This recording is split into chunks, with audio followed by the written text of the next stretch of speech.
that's the color I need, but this is the color I have. So here's my fix. It's really easy. I'll show you. I have my paint, that's acrylic. So I'm going to take my thread, however much I think I need, cut it. Jay's crunching.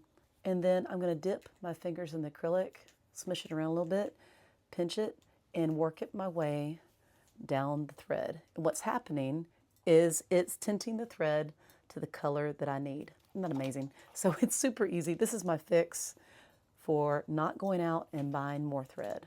And I'll just keep on going, and I'm working it down the thread, and it's acrylic, so I know with this cotton-based thread or polyester, it will start to stick.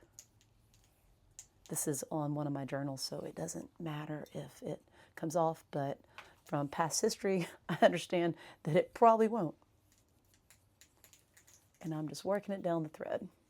It takes more paint than what you think it probably will, and so I'll just add a little bit more. I'm not trying to get it chunky. I'm just taking it, I'm gonna rub it between my fingers, and I just keep on working it.